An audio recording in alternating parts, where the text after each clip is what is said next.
Greetings, I am Lies. And I am Scandal. And let's grow a garden together. Yes. All right, so we are trying to make all of Asia here in this little corner of our world. Yep. Let's so see I what... definitely did make a mistake. I was thinking that it was some sort of specifics. What threw me off, honestly, was the desert was all Egyptian artifacts, which was ancient Egyptian artifacts, I should say.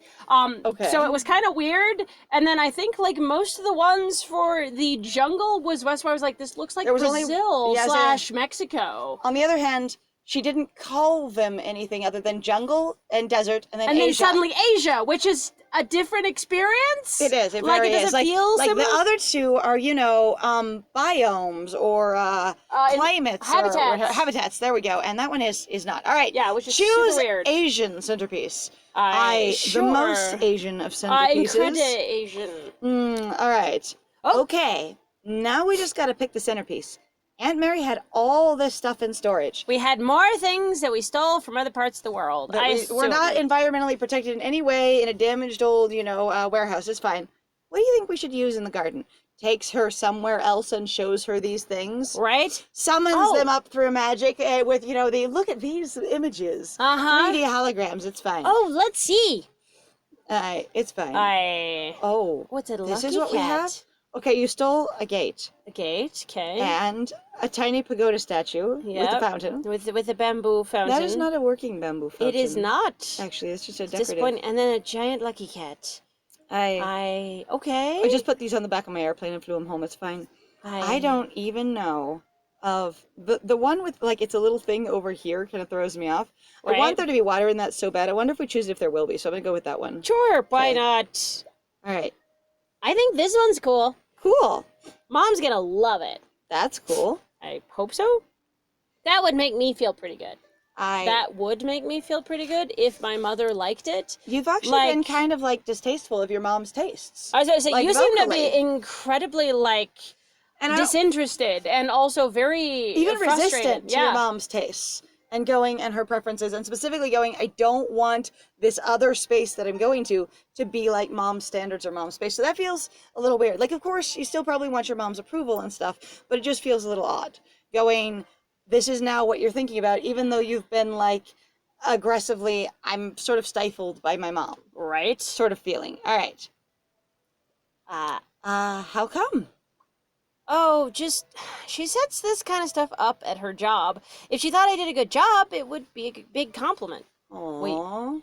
Oh, so you're saying my mom does gardens and stuff. Well, it's not just architecture, though. That's why I'm wondering if it's interior exterior design, basically. But they're not the same I'm not fucking sure. thing. Some people do both. I say most people don't do both because it's a huge fucking range. I was about to say that is so her mother is wildly talented if that's true, and that's fine. Broad literally, discipline. so is everybody else in here, which is one thing we've complained actively about of going the other characters seem to shit on each other super bad, and they're when all it's really Lily freaking skilled. Knows how to do cement like nobody's business, and then on top of that, she knows how to fix things like nobody's business. Additionally, digging out, hauling rocks, and re-leveling the land from the craters they create. That is also skill. And planting and gardening, and also building a beehive, that kind of thing. Yeah. The level of skill here is all over the place. Yep. I don't understand this at all. Again, I keep forgetting that it's only a headcanon that she's magical because it works so well. It works really well. All right, so I like that, though. She is kind of going, she did talk about, I can't really engage with my mom's work. I have a hard time accessing what she does. Right. But then going,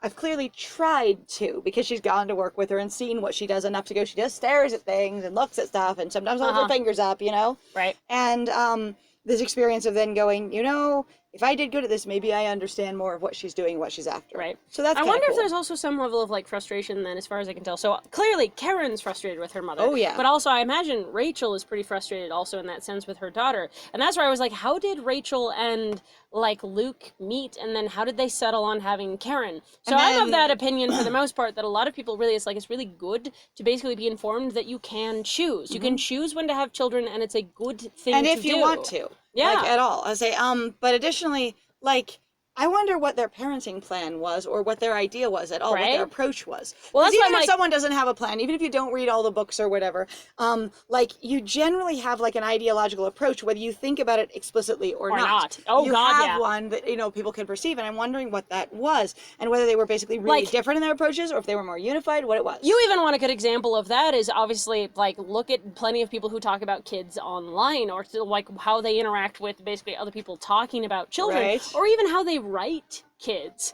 They really have this idea usually that kids are not nearly as complex, which is the one thing that we've been sort of bitching and complaining about, going like, because both of us have been around a lot of kids before, and like and kids... also I think for some adults, as weird as it is, I like, as I've gotten older, there's this weird thing of going like, did really people all, like, really just be like, when you're an adult, you just forget what it is to be a kid? And I almost feel like that's kind of true. Like, this weird level of, like, well, you just need to grow up and you just need to be different or better. It doesn't matter. And it's like, but you also had to go through your process, so why can't they? You also have more information, so why don't you help them with that more information, rather than just basically stomping on their feet and going, no, bad dog, smack. And for me, the way I've always approached kids was basically assuming that they have the same limitations and frustrations that I did, because I had a very frustrating childhood where I was, you know, learning disabled, and they didn't put a particular label on it back then. It was like, you know, you're just like, I had dyslexia, but like, I had to have a special math tutor and a special reading tutor and a special English tutor,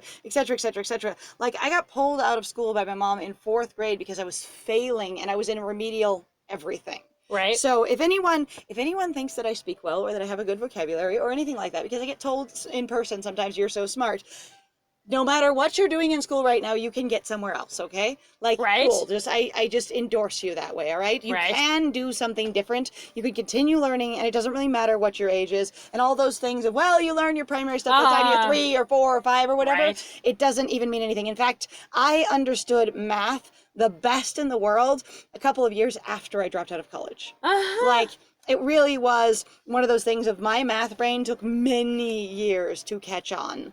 Anyway, and I'm still not amazing at math, but that's because I don't love math. Math is okay. It's just, and there's also then no motivation basically to continue to pursue it. Exactly. I actually always like that, where people are like, you're going to learn all these things, and so many people going like, yes, these skills that I have continued to learn and need in my everyday life. But anyways, that experience with school and education, and just being, you know, feeling completely lost and frustrated with so many things so often, I just assume that when kids are frustrated, it's completely valid, and I try and be patient with them, because no one was patient with me except my mom. Like, that was really it. Anyway, well, did you try your best? I think so. That's all that matters, I guess. I guess. I don't understand either. She always says I just have to try my best, because my best is good enough. So I bet you like your garden too. So what? Trying your best is an idea that has frustrated me a lot, where people will look at my work sometimes and say, well, you did your best. And the thing is when I think about my best, when I think about a person's best means they are present, well-rested, well-fed, you know, have very little other, like, negative stimulus on them. They are comfortable. They are in their element. They are, you know, refreshed. That is their best. Right. Okay? Their best is not when they are tired and overwhelmed and depressed and sleep deprived and overstimulated and also worrying about 6 other things, and then they tried their best. It's their best in that moment, maybe, but I usually don't even try and pull out whatever my best available right then would be, because I'm just trying to function at all. Right. My best doing this piece of paper, or my best doing this activity, or my best making these bagels, depending on what manufacturing job I was in, is not going to be there, because I'm doing my best. I'm doing my best to balance an ability to do all things, such as hold a conversation, be a polite coworker, keep up with 900 tasks on the list, you know, that kind of thing. Right. So that any one thing is not my best at all. It's the many things trying to receive my moderate best based on all of my exhaustion and other challenges. So when somebody says, well, you did your best, I'm like, no, I didn't. My life is too hard right now for me to pull out my best. Because when I am well-fed, well-rested, you know, like, confident, comfortable, in my element, balanced, lacking other distractions, I am a badass. Lacking many a fork. And so I don't think that people should measure it against, well, you did your best, because oftentimes people who are self-deprecating don't feel like they've done their best, because they know they can do better when they have more resources, and their more resources is their best. However, though, I would say in like kind of contrast to that, sometimes that's a good thing to be like, you have done your best for the resources you have had, because that was all you had. had. No. What I'm meaning is saying you've done your best for what you've had. They go, but I actually had attention over here, attention over here. It's only good enough and valuable if you've done your best, is what I'm getting at. Oh, and going, okay, yeah, you don't have to bring your best or have done your best. You may have done your best, but it's not required to have done your best to be valuable. Actually, sometimes, that's what I was about to say. That I get. I have definitely been super frustrated about that myself, where people are like, oh, well, you did your best. And I'm like, fuck you. This was not my best. This was not my best, one, but also number two, my best is the only thing that would be valuable here. Yep, and also going, but I didn't do my best because I have all these other drains and all these other demands on my resources that I could not do my best. So in reference to trying your best being the only value, I think that is a misnomer, and I think that it is poorly used. And I think a lot of time, again, people with low self-esteem or strong self-judgment, it really hurts them to say, well, you tried your best, because one, it says only your best is valuable. Right. No other level of skill or input is valuable. It's only yes or no. And is do or do not do. There is no try. Doing some and getting it done good enough, C's get degrees kinds of thing, is fine. It doesn't have to be your best all the time to be valuable. Yes, absolutely. Hang on. Oh dear, we had an alarm going off. Forgive us. All right, trying your best. At any rate, here we are. Thanks, kiddo. Thanks. She says if you try your best, it's good enough. Thanks, kiddo. I thought she was talking about herself. She said there was a thing for her mom, going, I bet she would like your garden, too. Oh, thanks for that vote of confidence, kiddo. I didn't respond to the rest of it. Only that piece. Okay, I got it. Vote confident. Vote of it. Okay. I mean, that's what we've been doing this whole fucking time. No, we've been working, and conversation just happens to happen. Now we're going to talk to her. We're going to just sit on the little bridge. All of Asia is represented here. It's fine. I'm so proud. So, you said your mom is Japanese? Yes. Yeah, Oba-chan and Oji-chan came here from Japan. That's how our last name, how come our last name is Kawakimi. And we're from Shimane Prefecture. Oh, cool. Yeah, that's awesome. Like, see, she does know some of her heritage. Amounts of, again, levels of, here's intense stuff, let's drop everything. Here's intense stuff, let's drop everything. Going, are you bilingual and you have a hard time in English? Is that what we're, basically, transcribing here and going, have you been away from Luke long enough that, or did basically he not participate in your language experience very much? And either does he know Japanese? I was about to say, that would be adorable. That would be super cute. So if he knew Japanese, amazing. if he's fluent in Japanese, I would be so for it. Oh, what if it's so an instant? So sometimes some people that I have known who are basically from other countries have had a very strong experience in being in the US where they've basically told their children to only speak English and have only said, you must speak English, you cannot speak our native language. And there's lots of people who have actually complained about it, going, now I have basically no attachment to my heritage or my culture at all, and I cannot speak to some of my relatives. So, however, in this case, it sounds like she has some connection to her culture. And I hope so. If our problem with her seeming mature enough for her age and having language and stuff problems is really that she is dominantly Japanese speaker, that would be interesting. And this is her second language. But that would be so weird considering how much, I mean, I call it weird because her basically, her extreme, fondness of her dad doesn't then make much sense to me, because usually, as kids usually do, and so does anyone else, you tend to imitate the behavior of the people you like the most. Again, they might have been a Japanese-speaking household if he's bilingual. It would be very interesting. I don't feel like the game did that. But it would be hilarious. But it would really make it super cool and a lot more deep. And we'd go, would have been cool to bring your reader/player in on this a little sooner, but hey, right? Anyway, so that's kind of cool. They know which prefecture they're from. That's great. Super neat. She's from. It's really neat that you know where you're from. I don't know where I'm from. I just sprouted out of the ground one day. Oh. Mom says it's important to know that stuff. And to know how to make dumplings. I like the dumplings part. I don't care about my prefecture, but dumplings are good. I'm okay. So, cute. Not to say that this is the only point and purpose of it, but I gotta tell you, kiddo, considering right now, and excuse me for saying kiddo, but I'm just like, my dude, my kid, my child here, I need you to know that so many fucking kids in school would think that you were probably badass as hell because you knew Japanese, and they'd be like, translate all of my anime! Oh my god, they'd be like, you should have 900 anime friends going, can you help me with manga? Can you help me with scanlations? Can you help me with translate this? Is this a good translation? Are the English actors insane, or do they know what they're doing? Right? Honestly, it could also have driven Karen crazy, but that would be a cool thing for, Karen to learn about, or basically have had that as an interesting background. Because I know sometimes people are being like, I'm literally not just anime, I'm literally not just manga. Holy crap, that is one part of my culture. Your weeaboo does not impress me. But on the other hand, it would be super fun. It would add more to her character. Right? Having her be more of a character would be great. Also, being able to make bar dumplings... is so low. Please, just Be a character! I say, however, at 10, being able to make the dumplings, that'd be great too. There's a lot of kids that don't know a lot about cooking, let alone a lot of adult millennials who haven't learned a lot about cooking. However, not anybody. as far as I ever knew, actually, like, and again, this could just be my limited exposure, which is your obviously economic limited. experience. And also the thing is for me is going like, it sounds reasonable that based off of an Asian household and even a Japanese household that you would know how to cook. Like, there is an expectation of going, like, you need to learn how to make stuff. It's actually mostly, like, as far as I can tell, kids in the United States that are not expected to really know how to cook. I don't know. As far as I understand from a lot of more modern Japanese families, if they're lower income, they buy out or in boxes all the time. Okay. I say, but that's a lot of the culture. So, like, when I went to China, I know China is not Japan. Yes. I know this. I would say, but in related experience. So, in China, in Harbin, where I was, when I visited, the city, it is as cheap, if not cheaper, to order delivery as it is to buy groceries and make instant food or cook your own stuff. Which is like, very different. Delivery systems are incredibly economic there. And you have, like, delivery drivers everywhere doing stuff, and a lot of them are sort of like, they're like an interesting little like independent ticket system, sort of like Uber drivers picking up their own jobs. You have these delivery drivers picking up their own jobs, and you can hear you get to know your delivery driver's name when you order. But the thing is they will basically see ticket jobs and pick them up based on where they are in the area, and they get paid based on how many jobs they do, because they get paid by the job.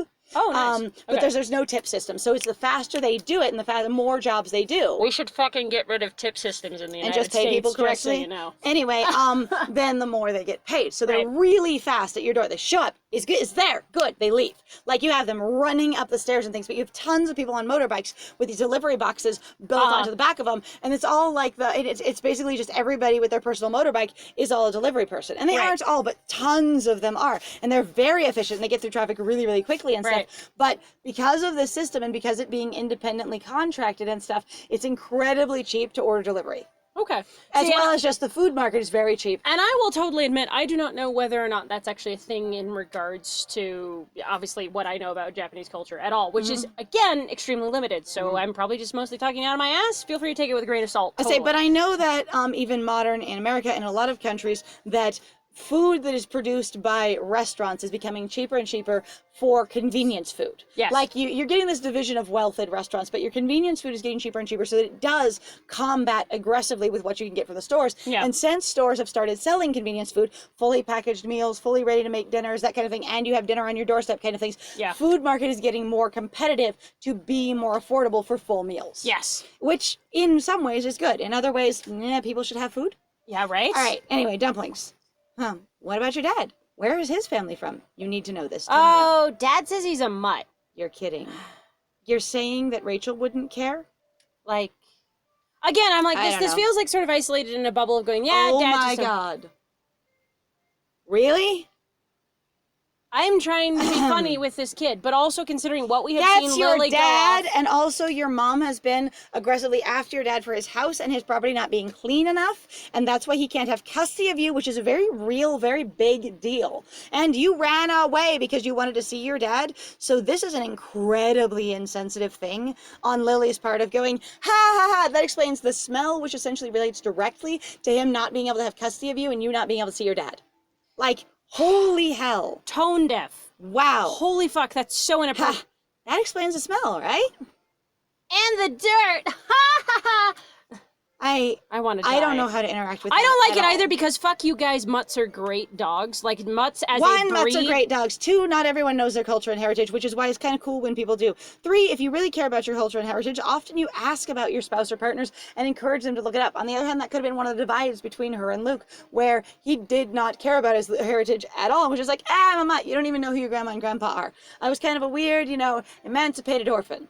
Like, who knows what his experience was? He may have no family at all. God, this makes me angry, though. I'm like, but especially without considering... knowing, I have no context for any of this. Yeah. And Lily doesn't know either. And Lily also does constantly shit on him, and I don't like this continual reinforcement of going, I like him, but he's such a fucking dumbass. God, I though. love that he's such a fucking dumbass. I'm attracted to him because he's such a dumbass, because he's so stupid, it's cute. So the thing is I know some people really do like joking about the morosexual thing, and I have used it as a joke with my own, like, characters or whatever else, and In I have case seen... you don't know, because it took me forever to figure out what morosexual was, is it's attracted to morons only. Right. Okay? It is a joke term, as far as I understand, not a real identified sexuality, right, as far as I understand. Go ahead. Right. But the big thing that I've always found to be really frustrating in relation to that is, to me, especially when applied to real life, where people are like, God, they're just so sweet, though. I'm like, what you want is basically somebody who's not a threat. That is not liking a person for who they are, or enjoying them, or actually going, you're my equal, or you're somebody that I could see of as a partner, or whatever. What I like you is that the sex so good, or the one thing you do so good, but also you never challenge me. That is literally being afraid of, in my opinion, of a partner who is equal to you and has equal voice and standing. Or I will never have my opinions or my thoughts challenged. I'll never feel stupid around you. Which is actually one of the things, so I mean them no ill will at all. For my personal own dating experience, there was somebody that I dated where I think that they are very intelligent and very capable. The one problem that I kept running into them, though, is that because they seemed very interested in other things, we really could never have conversations. And it really, honestly frustrated me so much. I cannot tell you, especially the amount of times where I'd be talking to my friend Liz over here and being like, oh my God, like, I like him, but holy shit, he will not talk to me at all. I'd be like, we'd try to talk about this thing, or I'd be like, hey, let's talk about the media that we're engaging with. Hey, that seems really weird, or this thing. And he'd go, yeah, that's true. And that would be the only thing he would say. So, and again, this is not to say that he's a bad person. My entire experience watching them was, and experiencing their relationship together, was that Scandal would monologue or present an essay, share entire backstory, and he would respond, yeah, that's cool. And he was genuine about it, but he could not engage vocally. It's not where his interest was. Yes. And so where Scandal wants that kind of connection, that was not the kind of connection he wants. And sometimes when people who do the morosexual trope, they're essentially going, it doesn't matter if I can connect with them or not, they're just so cute and funny. Right. And, or they're so endeared to me that the other needs that I have don't have to be connected to them at all. Yeah. All Anyway, right. so that kind of thing. All right, a relationship imbalance. All right. All right. Let's not tell him we said that. Yeah, because you I constantly guess. shit on him all the time, but okay. It's okay. I call him Stinky all the time. He just grumbles and says it's his musk. No, actually, dude, my guess that is sounds potentially weird. that he's just unclean. That which also is sounds super weird to say to your child. But that's my association with musk. So it's probably a colloquial, like, regional thing. It's probably fine. It might be. I'm like, musk is a little intense, especially in regards to how people also use it in regards to, like, deodorants and whatnot. Your natural musk, men. Don't you want your musk to lure in the ladies? Yeah. I'm like, musk to me is a little, Sexual? Infrequently? I don't know. Oh, God. He is pretty musky up close. So I know also, so if you guys don't know, I am also aware that there are some individuals who really do like very strong body odor. It is an experience. They go, I really, really just like the smell of this person, or I just really like strong smell. And that's an actual thing.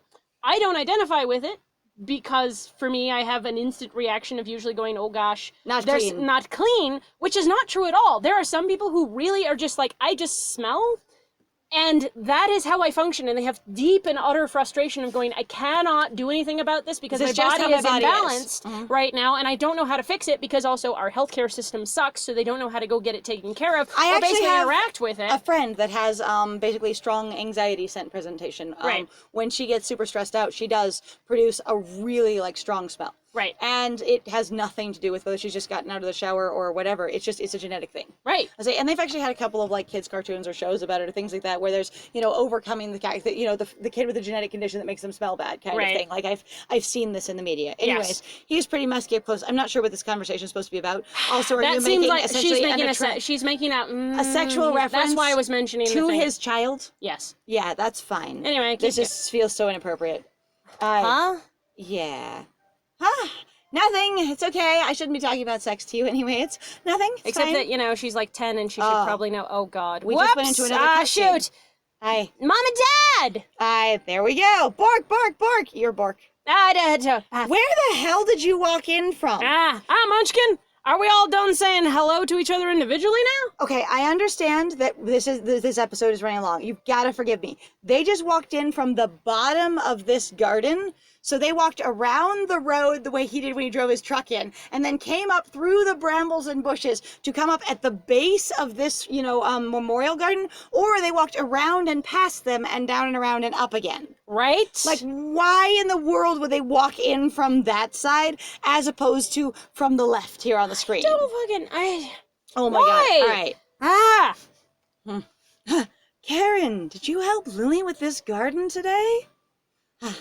Yeah, and we talked about Japan and about how Dad smells bad. And I picked this. She's not a 10-year-old. And I picked this flower. It's fine. Anyway. It's fine. I'm fine. Lily being mortified is appropriate. Also, Lily, if you know this isn't appropriate to say, why are you saying it? No kidding. Can you run that back for me a little, honey? Not important. Yes, she was a huge help today. I dare say she was enjoying herself while I exploited her child labor. What? Huh? Pork? Good. Hey, Luke told me about this garden, and I had a cool idea. Okay. Sure. We could turn your aunt's plane into a centerpiece. That's why we are going to mount it above the world. Or put it in the world. Yep. Yep. That kind of thing. Yes. We already hauled it away, but that's fine. Because that's what I was like, that seems so blank and so empty. I love my friend being like, what the absolute shit? I'm also like, we can move all the other giant monuments by ourselves. Why can't we put the plane there by ourselves? Right? And going, what would you think? Especially with a 10-year-old. Right? I know. She can haul a giant stone artifact that probably weighs 12,000 pounds. Yeah, she can lift a plane. Several tons worth. That's fine. Whoa, that's a great idea. Luke would have to tow it back over here, of course. He's like, I've already done so, thank you. You're welcome, I got it. Already did. Yes! God damn it, game. And I happen to be done with my errands, so, I find it interesting that they showed up together, in like a story context kind of way. Going, if he had to go do something really important and Mom's with him, did they both go to a legal thing together? I didn't even think about that. And his entire day with Karen was then scheduled as this legal thing, so he didn't actually get to see her, and Mom knew he wasn't going to get to see her when she came over, only that it was going to be a sleepover. Oh, damn. There's a lot of possible reading into that, or possibly reading into they're having an assignation. Like, you can go either way with it. But I feel like if this is a legal battle thing that they had to go do because he's like, this is a really important thing, right? Then she knew that he wouldn't be able to see Karen this whole day and was kind of expecting him to find daycare anyways. Oh, boy. Anyway, that's a little awkward. All right. I love how upfront he is, though. I love how on top of it he is. That's great. Yeah, let's do it. All right, guys. Oh, and when you got a spare second, I could use a hand with something, Lily. Okay. All right, well, thank you very much, guys. Thanks for joining us, because next time we're going to place the aeroplane. And if you like what we do, then please feel free to like, comment, and subscribe. Absolutely. And also feel free to go check out our Ko-Fi and our Patreon. We got some links in the description down below. And I have been Scandal. And I have been Lies. And it was great playing with you. Bye!